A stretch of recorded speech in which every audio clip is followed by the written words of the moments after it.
Pior do que se conformar com uma força militar do tamanho do seu orçamento é tentar esticar o cobertor de forma irreal. Esse é o Visão Libertária, sua fonte de informações descentralizadas e distribuídas. A falha das forças armadas russas nessa guerra foi tão significativa que até agora os estudiosos tentam entender como tudo pode ter dado tão errado para a Rússia. E provavelmente nos próximos anos, muitos livros ainda vão ser escritos sobre essa catástrofe de proporções desastrosas. Faz-se necessária uma ressalva importante. É óbvio que a Rússia fracassou completamente nessa guerra absurda de invasão da Ucrânia. Lógico, deve-se reconhecer que, no momento que escrevo esse artigo, cerca de 20% do território ucraniano está tomado pelo exército russo. Muita gente pode considerar isso uma vitória, esquecendo 3 pontos fundamentais. Vitória não é anexar territórios, é atingir objetivos estratégicos e ter ganhos reais. A Rússia sabe que mesmo para manter os territórios que conquistou até aqui, precisaria destruir o governo em Kiev. E por isso, Kiev sempre foi a prioridade.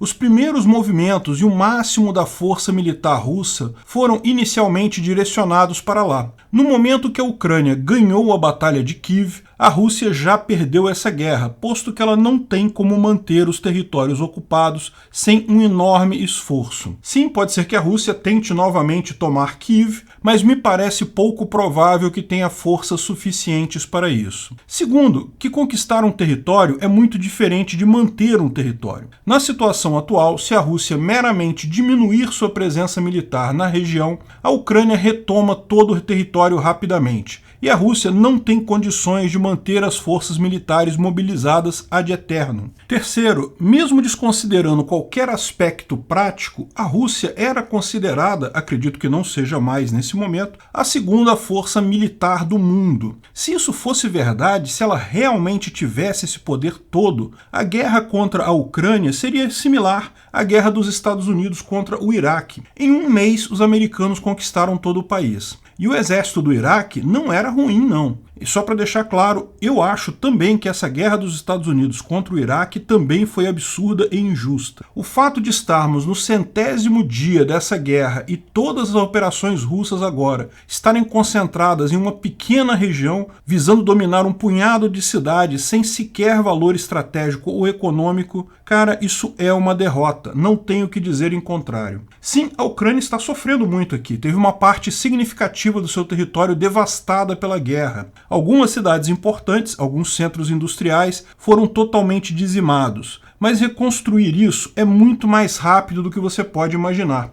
principalmente com o apoio do Ocidente. Todos viram isso acontecer em poucos anos com o Japão e a Europa após a Segunda Grande Guerra. Mas, mais importante que isso, a Ucrânia está sofrendo, mas ela nunca procurou esta guerra. A iniciativa foi russa, e a Rússia também está sofrendo um bocado, sendo que a decisão foi dela. A Rússia está sofrendo tanto militarmente quanto economicamente, e não há outro veredito. A Rússia está sofrendo uma derrota humilhante nessa guerra e isso só tende a piorar. A grande questão que fica é como? Como um exército que era reconhecido como o segundo maior do mundo está tendo um desempenho militar tão sofrível? Isso é um erro que não intriga só a nós cidadãos, mas até a inteligência americana cometeu esse erro. Mesmo os americanos acreditavam que a Ucrânia iria cair em poucas semanas. O que aconteceu? Bem, já levantamos aqui no canal diversas explicações possíveis. A corrupção no exército russo, a falta de motivação e baixa moral do exército russo, o exército ucraniano muito melhor e mais organizado e motivado do que todos esperavam, o erro estratégico básico dos russos de achar que ganhariam em poucos dias ou no máximo poucas semanas, levando a ter que mudar várias vezes o planejamento,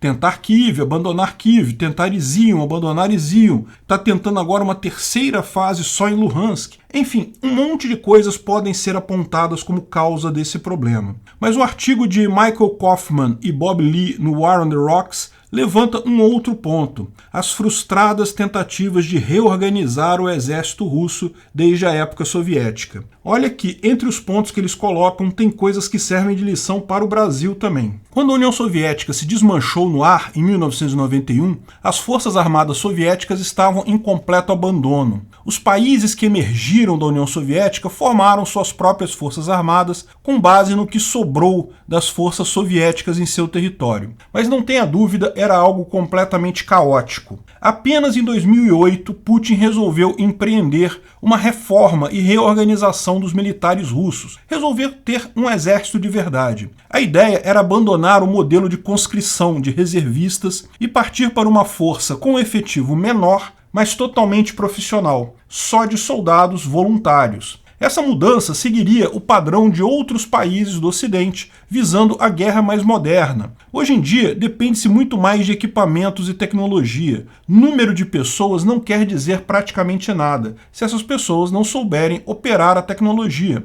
Então, é melhor ter um exército menor, mais comprometido e capacitado, do que confiar num grande número de reservistas mal treinados, mal capacitados e pior, sem interesse de lutar. O problema é que essa diminuição de escala causou um problema político na Rússia. Entre 2008 e 2012, a Rússia tentou exatamente isso, mas ela tinha imensos arsenais da época soviética, muita indústria bélica no país e uma cultura baseada no uso de soldados como mão de obra para coisas aleatórias, como construir pontes, fazer estradas, acabar com fogo, mais ou menos como no Brasil, diga-se de passagem. Só que esse passado não era condizente com a força armada menor, mais enxuta e mais focada em tecnologia. E daí muita gente dentro das Forças Armadas não gostou. Decisões passadas não devem ser limitação para decisões futuras. Qualquer administrador sabe disso. Havia tanques demais na Rússia? Venda-os. Venda como sucata se for o caso.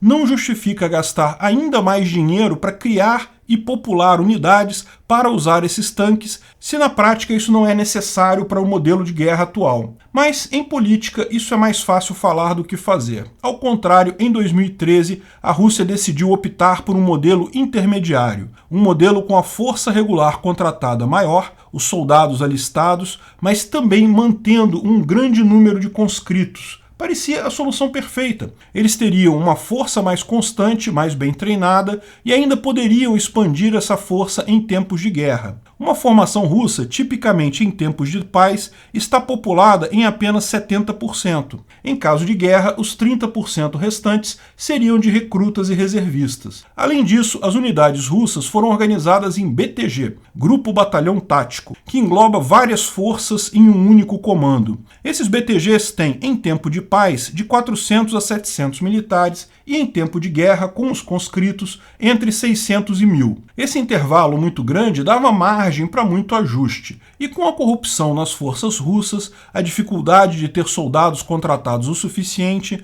muitas unidades de fato acabaram cozinhando os livros, inventando forças, substituindo ocupações. As Forças Armadas são o lugar mais fácil do mundo para se fazer corrupção, porque em tempo de paz não faz nenhuma diferença se aquele tanque está funcionando ou não, se o soldado foi treinado ou não, ninguém percebe a diferença. O fato é que, ao longo dos anos, os soldados cresceram menos que o arsenal da Rússia. Mesmo com um modelo misto, havia muito lugar em que o regimento tinha armas e blindados, mas não pessoas suficientes para operar estes. No final, o papel aceita tudo, a coisa seguia adiante. Pior foi a tentativa russa de expandir a sua força a partir de 2017. Em 2016, a Rússia tinha um total de 66 BTGs. Em 2017 era 116, quase o dobro. Foram crescendo nos anos seguintes até chegar a 168 em agosto de 2021, que foi o último número divulgado. Lógico, esse crescimento acabou acontecendo à custa de muito livro cozinhado, muito número fraudado pelos militares. No final das contas, a imensa maioria dos BTGs não tinha o pessoal necessário. E isso, em tese, nem seria um grande problema, porque, em caso de guerra,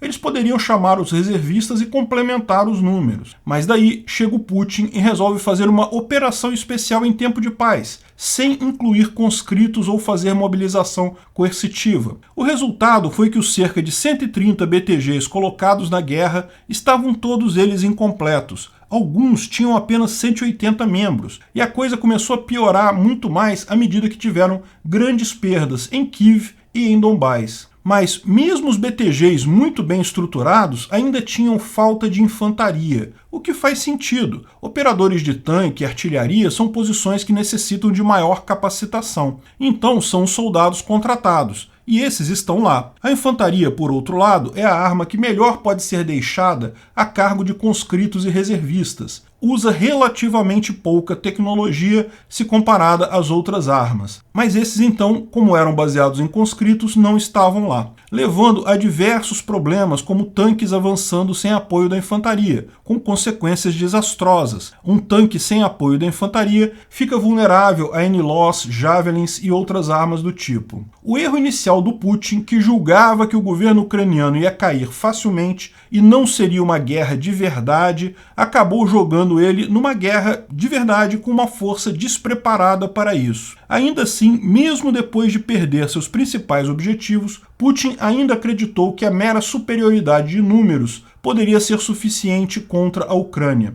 Daí o segundo erro, a organização do exército russo, que não sabe o que priorizar e já sofria de falta de pessoal normalmente, se viu agora numa corrida desesperada por algum resultado que possa ser vendido em casa como vitória, que possa ser usado para encerrar essa guerra, visto que a Rússia sabe que não tem como ganhar isso. A tentativa das forças armadas russas de fazer frente a seu passado glorioso soviético, a usar todo o equipamento que foi deixado, a ter a grandeza que já teve no passado, numa era moderna em que isso nem é tão importante, acabou levando ela a um buraco estratégico de onde não tem saída.